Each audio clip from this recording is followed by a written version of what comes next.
Waalaikumsalam warahmatullahi Waalaikumsalam wabarakatuh. warahmatullahi wabarakatuh. Salam sehat buat bapak-bapak yang hadir pada kesempatan kali ini.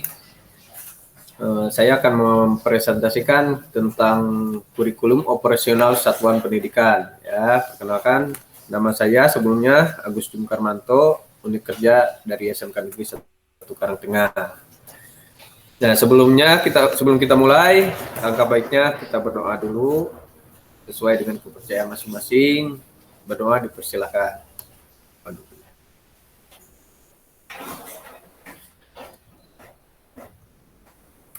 Ya, selesai.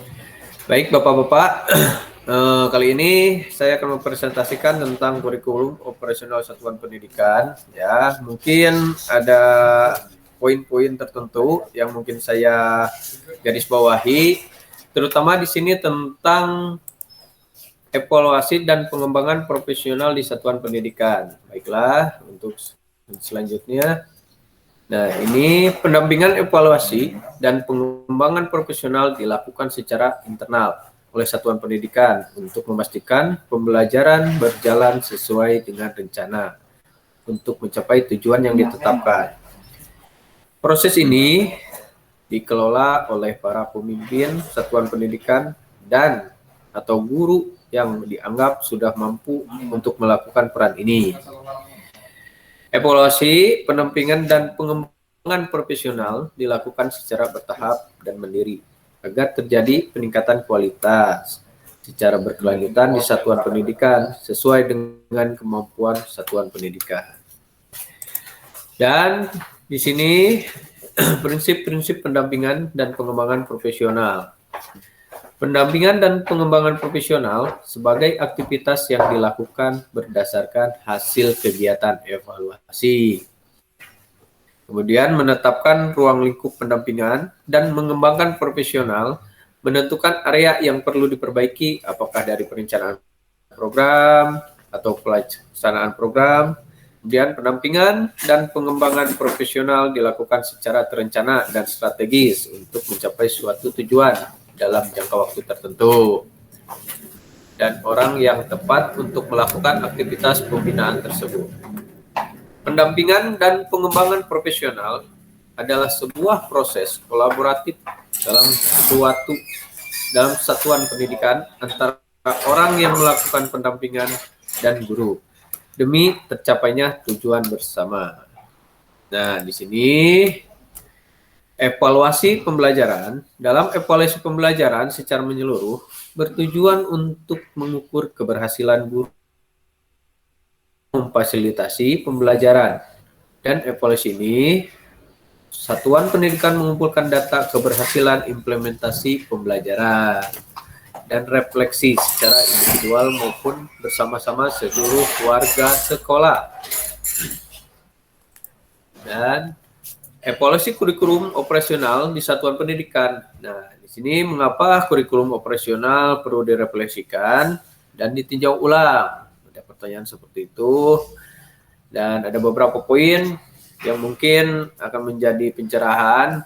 Di sini untuk meningkatkan hasil belajar peserta didik, keterlibatan atau kepuasan belajar. Untuk menunjukkan kekuatan dari program belajar sebagai implementasi kurikulum operasional. Selanjutnya, mengevaluasi perubahan terkini dari implementasi yang dilakukan. Terus, mengidentifikasi program belajar yang perlu diperbaiki. Jadi, sektor mana saja yang harus diperbaiki. Dan mengukur visi dan misi lewat program yang diajarkan di sekolah. Evaluasi merupakan sarana pemberian umpan balik pada kompetensi mengajar guru dan selaras dengan tujuan dan kebutuhan belajar peserta didik serta kebutuhan dunia usaha. Nah, di sini apa yang perlu ditinjau kembali tentang evaluasi? Nah, mungkin kompetensi utuh yang membuat pengetahuan, keterampilan, dan sikap yang akan dituju. Bagaimana ketiga hal tersebut terlihat secara vertikal maupun horizontal dan mempertimbangkan aspek penting di setiap mata pelajaran. Dan sumber materi ajar, perlengkapan visual maupun auditori, kesesuaian dengan tahapan perkembangan anak. Persepsi peserta didik dalam menjalani proses belajar. Dan poin selanjutnya untuk SMK, relevansi kompetensi dengan kebutuhan dunia kerja. Pengelolaan kinerja guru dan tenaga kependidikan agar mereka dapat bekerja dengan efektif. Kemudian proses dan program yang dianggap paling berhasil serta indikator keberhasilannya. Selanjutnya proses dan program apa yang perlu dikembangkan serta apa saja bagian-bagian yang dikembangkan. Dalam evaluasi selanjutnya, bagaimana cara melakukan evaluasi? Evaluasi dilakukan dengan cara kolaboratif, melibatkan seluruh stakeholder sekolah. Terus, sifat reflektif, melihat kembali pencapaian dan kekurangan dari berbagai aspek, jujur dan berdasarkan bukti. Poin selanjutnya berdasarkan data atau membuat kesimpulan berdasarkan fakta yang ditelaah secara seksama. Dan berpusat pada peserta didik, mengedepankan kepentingan peserta didik dalam mengambil kesimpulan maupun keputusan. Dan poin yang terakhir, fokus pada perbaikan dan pengembangan. Ya, jadi setelah evaluasi itu harus berfokus pada perbaikan dan pengembangan. Kemudian, siapa saja yang terlibat dalam evaluasi kurikulum operasional di satuan pendidikan? Di antaranya yaitu pengawas sekolah atau pengawas satuan pendidikan atau juga disebut pakar, dan terutama kepala sekolah, wakasek kurikulum, guru, peserta didik, orang tua, dan DUDI atau dunia kerja, dunia industri. Nah, oke, untuk slide selanjutnya, kapan evaluasi kurikulum operasional satuan pendidikan dilakukan? Evaluasi kurikulum operasional satuan pendidikan dilakukan bisa per hari. Ibaratkan guru membuat catatan anekdotal secara informal mengenai bagaimana proses belajar berjalan, bagaimana tujuan belajar tercapai, bagaimana peserta didik merespon proses kegiatan belajar. Dan per unit belajar. Ya, setelah melakukan asesmen formatif secara individual maupun tim, guru bisa mereview proses belajar dan tercapainya tujuan dan melakukan perbaikan maupun penyesuaian terhadap proses belajar. Kemudian bisa per semester. Setelah satu semester selesai, guru dan tim bisa melihat kontinum pencapaian dialog data. Kemudian per tahun melakukan evaluasi terhadap pencapaian 1 tahun dan bagaimana hal tersebut berkontribusi dengan tujuan sekolah serta visi dan misi. Mungkin itu saja yang bisa saya presentasikan untuk kesempatan kali ini. Ya, apabila mungkin ada yang ditambahkan dari Bapak Iqbal juga Pak Hamzah, waktu dan tempatnya dipersilakan.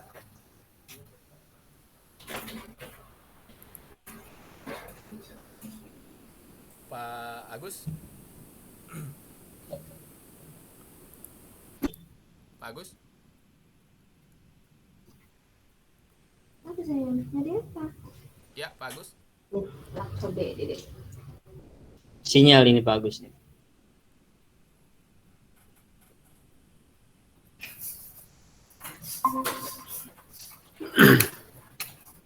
Ya, halo Pak Agus. Ya, silakan Iqbal. Pak Agus, Ya. Tolong penjelasan ulangnya mungkin ya Pak ya. Pencerah aja juga. Iya, ya. Untuk kita Pak PJOK ya, untuk evaluasi belajar. Iya, ya, PJOK. Apabila salah satu materi mungkin setelah kita teskan kepada peserta didik, apabila peserta didik itu tidak tidak lulus lah istilahnya ya, istilahnya tidak lulus, apakah harus ada pengulangan dengan materi tes yang sama atau harus ada penurunan tingkat kesulitannya dalam tes tersebut Pak untuk evaluasi pembelajaran? Oh iya, iya. Ya mungkin Pak Iqbal, mungkin apakah dalam proses pembelajaran itu apabila anak tidak lulus dalam suatu mata pelajaran PJOK, misalnya tentang passing bawah, begitu Pak Iqbal ya? Iya, iya. Misalkan seperti itu. Nah, sebenarnya ada evaluasi ya. Yang pertama itu evaluasi bagaimana tentang cara kita memberikan pembelajaran kepada siswa, ya, yang harus itu dievaluasi apakah siswa tersebut sudah bisa menangkap, karena setiap siswa itu berbeda-beda karakteristik dan cara tangkapnya. Nah, yang kedua itu apakah memang siswa tersebut salah satunya mungkin sedang tidak fit atau mempunyai masalah, nah sehingga pada satu tes tersebut, pada satu tes passing, misalkan passing bawah tidak lulus. Nah, itu perlu evaluasi. Ada dua kemungkinan. Yang pertama kita sendiri, yang kedua dari murid, ya. Nah, itu setelah jawaban tersebut kita akan mengulang, memberikan pembelajaran yang sama. Nah, nantinya akan berfokus sama murid. Apakah nanti setelah kita melakukan evaluasi dan juga pembelajaran selanjutnya mungkin saja ada perubahan. Itu mungkin Pak Iqbal. Oh, gitu. Siap. Terima kasih Pak Agus. Sedikit boleh nambahin Sama-sama. Pak? Boleh Tentang Pak apa yang Hamzah, silakan disampaikan Pak oleh Hamzah. Iqbal. Kalau Oke, siap. pendapat saya, karena mungkin setiap gerak motorik anak kan berbeda-beda ya Pak. Ya, itu ya.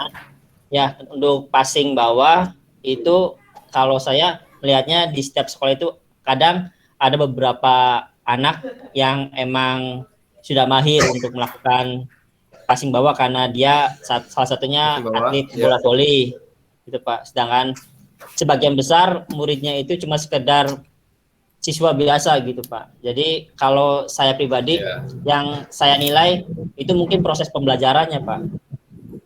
Kalaupun ada beberapa anak yang tidak bisa untuk passing bawah, tapi ada kemauan untuk bisa dan berusaha, mungkin saya akan mengasih nilai lebih gitu Pak. Kalaupun hasil akhirnya tidak sempurna untuk passing bawah.